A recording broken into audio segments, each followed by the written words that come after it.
Montenegro is one of Europe's smallest countries and one of the most underrated.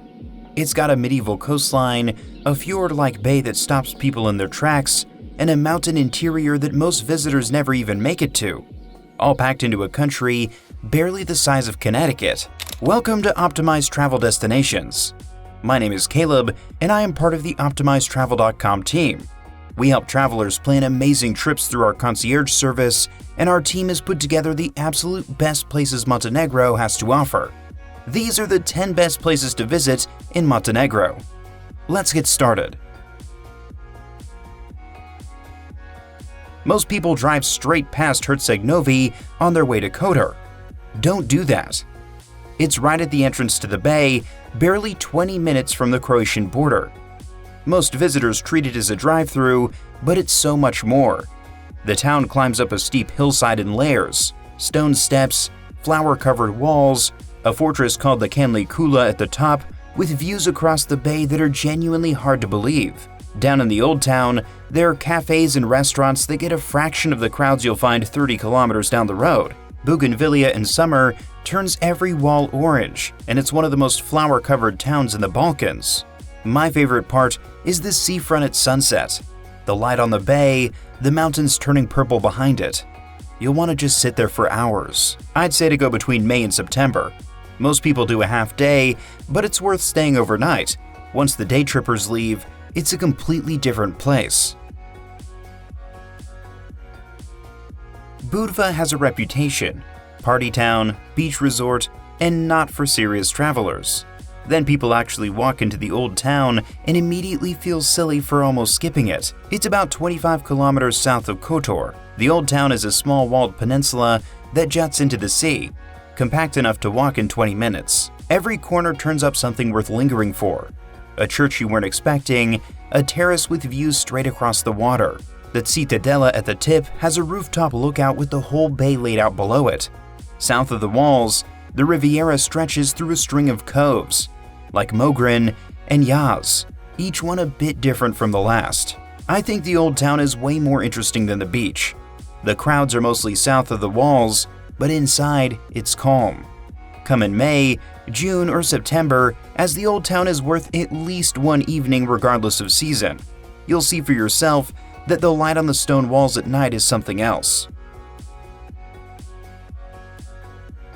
Ostrog Monastery is one of those places you have to see for it to actually register. Not because of famous paintings or gold altars, because it's physically built into a vertical cliff face and somehow is real. It's in central Montenegro, about 15 kilometers northwest of Danilograd. From the valley below, it looks like part of the rock, two white structures fused into a sheer gray wall at around 900 meters elevation. The upper church is carved directly into the cave, small enough to hold maybe 30 people, and inside it goes completely quiet. Rock walls, candlelight, the sense that building this took something extraordinary from whoever built it. It's an active pilgrimage site and draws Orthodox Christians, Catholics, and Muslims alike, which tells you something about how it affects people. Even if you have no religious connection to it at all, the physical setting alone is worth the trip. The building and the cliff make no rational sense together, and that's exactly why you need to see it. The approach road is narrow and winding. I recommend going early to beat the coach groups and bring an extra layer. It's noticeably colder up there than on the coast. Follow the road that hugs the inner shore of the bay heading east, and you'll pass a string of villages that are easy to miss. Perast is the one that deserves the most attention. It's a Baroque village of stone palaces and church towers on the edge of the bay, about 12 kilometers from Kotor. It was once a prosperous maritime town, and the buildings are still grand in a way that seems out of proportion to a village this small. The main reason people come is to take a boat out to the two small islands sitting just offshore. One holds a monastery. The other, Our Lady of the Rocks, is artificial, built up over centuries by local sailors, dropping stones onto a submerged reef until an island grew. Inside, the church ceiling is covered with over 2,500 silver votive tablets left by sailors returning home from sea. It's one of the more fascinating interiors you'll find anywhere on the Adriatic. I recommend arriving late morning, taking the 10-minute boat ride to the island, then sitting on the waterfront with a coffee while the bay goes completely still around you. There is nowhere quieter on this coastline. This trip works best as a half-day from Kotor. There are few restaurants on the waterfront and a few rooms to rent, but most people come for the afternoon and leave before dinner. The Montenegrin name for their country, Crna Gora, means Black Mountain. Lovćen is the mountain that gave the country its name, and it rises right behind the coast. Lovćen National Park sits directly above the Bay of Kotor, going from sea level to peak above 1,700 meters. The road up from Kotor climbs through 25 hairpin bends in under 15 kilometers, one of the better drives in Europe, with the bay dropping away below you at every turn. Then, at the top, there's a mausoleum for Petar Dragi Petrovich Njegoš, the 19th century philosopher prince who was probably the most important figure in Montenegrin cultural history. You climb 461 steps to get to it. From the terrace at the top, on a clear day, you can see the Adriatic one way and into Serbia the other. Halfway up, the village of Njegoši is famous for its smoked ham and cheese. You will absolutely want to stop there. If I had to pick one thing to do in Lovćen, it's the drive up at sunrise before any other cars are on the road. The bay catching the first light below you is something you don't forget quickly. Lovćen is accessible by car from Kotor year-round, though the upper road can close in heavy snow. I recommend autumn, which gives you clearer views and far fewer people on the mountain. Montenegro's southernmost town feels the least like the rest of the country. That's exactly what makes it worth the drive. Ulcinj is right on the Albanian border, about 25 kilometers from the crossing at Sukobin. The Albanian cultural influence is immediately obvious in the architecture, the food, and the language you hear in the old bazaar.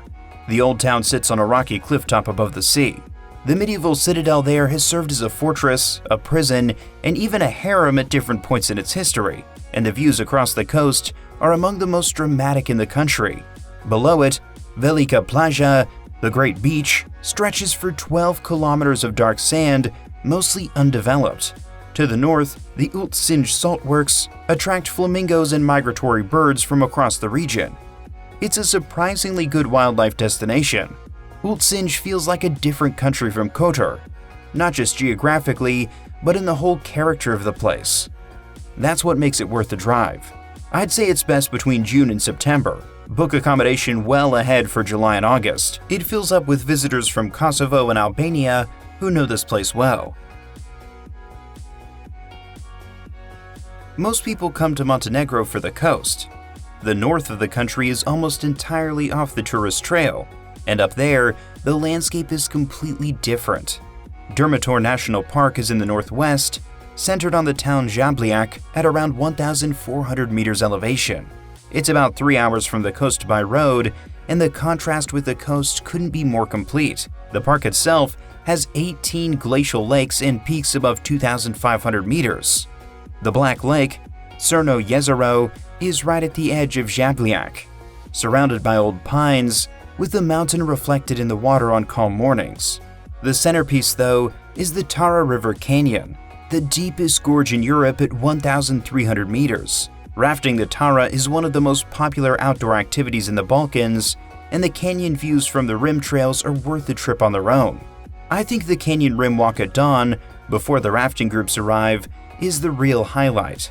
You get the gorge to yourself for about an hour, and the light through the mist is unlike anything on the coast. The park is accessible year-round.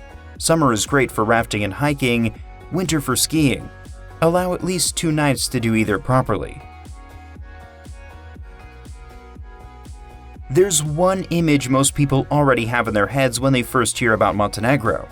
A small island covered in orange-roofed stone buildings, connected to the mainland by a thin causeway, surrounded by blue water. That's Sveti Stefan, and it looks even better in person. It's on the central Montenegrin coast, about 6 kilometers south of Budva. The island is entirely occupied by the Aman Resort, one of the most exclusive hotels in Europe, so unless you're a guest, you can't go in. But the beaches on either side of the causeway are public, and the view of the island from the shore is free. The surrounding area has some of the best beaches on the coast. Przno to the north, Milocer to the south with its old Royal Beach Park. The village of Sveti Stefan above the bay has restaurants and rooms at a fraction of the resort prices with the same view of the island. My favorite thing about Sveti Stefan is that the best view, from the public beach at sunrise before anyone else arrives, costs nothing. It's the same photo the resort charges thousands a night for. Go early morning or late afternoon for the best light. The main beach gets crowded by 10 a.m. in the summer. Enjoy your day, and then a sunset drink in the village above the bay is one of the better ways to end an evening in Montenegro. One of the most unusual towns in the Balkans is a short drive above the coast, and almost nobody on the tourist trail goes there. Cetinje was Montenegro's royal capital until 1918. It sits at around 670 meters in a broad mountain valley, about 30 minutes from Kotor by mountain road. Today, it has about 12,000 people in the quiet, slightly left behind feel of a capital city that history moved on from. For a town this small, it packs in an unusual amount of history. Former embassies from when Montenegro was an independent kingdom, royal palaces now converted to museums, and the ancient Cetinje Monastery at the center of town. The National Museum of Montenegro is spread across 5 historic buildings and is one of the better small national museums in southeastern Europe. I think Cetinje is the most overlooked town in the country. There's almost no tourism infrastructure, which means you see it as it actually is, not how it's been arranged for visitors. I recommend visiting as a half day from Kotor or Budva. Enjoy the simple local restaurants. The mountain road up from Kotor is worth the drive on its own. Before I reveal number 1, the place our whole team agreed belongs at the top of this list, I want to take a moment to explain why we made this video in the first place. Planning a trip to Montenegro can be genuinely complicated. The country is small, but the options are spread across coast, mountains, and historic towns, and the information online is often patchy. Knowing how to balance the Bay of Kotor, the Durmitor Highlands, and the Riviera beaches in one itinerary, and how long to give each, takes real local knowledge. That's exactly what Optimized Travel was built for. Our concierge team builds bespoke itineraries for travelers who want to experience a destination properly. Not just the highlights, but the places and moments that make a trip worth taking. Head to optimizedtravel.com to find out more, or click the link in the description. And now, number 1. There are places where the setting, the architecture, and the history all come together so completely that they stop needing any explanation. Kotor is one of them. Kotor sits at the innermost point of the Bay of Kotor, a fjord-like body of water ringed by limestone mountains that drop almost vertically into the sea. From inside the bay, the distinction between fjord and submerged river canyon is academic. What matters is that Kotor is surrounded by water and mountains in a way that produces one of the most dramatic settings in Europe. The old town is encircled by medieval walls, 4.5 kilometers of stone fortifications, with a climb of 1,350 steps up the hillside to the ruins of St. John's Fortress, Tvrđava Svetog Ivana above. That wall walk is the essential Kotor experience, especially in the morning before the heat builds and the cruise ships arrive. Inside the walls, the lanes are narrow, car-free, and endlessly worth wandering. The Cathedral of St. Tryphon, Katedrala Svetog Tripuna, has stood in some form since 1166, and the Maritime Museum tells the story of Kotor's centuries as a major Adriatic port. The cats are also worth mentioning. Kotor has been famously overrun with cats for centuries. They're considered protectors of the city. There's even a cat museum, and yes, they will absolutely sit on your feet at any outdoor cafe. My favorite version of Kotor is just before a summer storm rolls into the bay. Low clouds over the mountains, the walls turning dark gray, the whole place suddenly feeling medieval again. Kotor is busiest from June through August, but May and September are the sweet spots. Warm enough to swim, calm enough to explore the old town without the heavy crowds. And if you can, stay overnight inside the walls. Once the day trippers leave, the whole place changes. These are the 10 best places to visit in Montenegro, from the flower-covered streets of Herceg Novi all the way to the walled city of Kotor. This is a country that surprises almost everyone who goes. If you're ready to plan your trip, head to optimizedtravel.com. Our team is ready to help you build the perfect Montenegrin itinerary.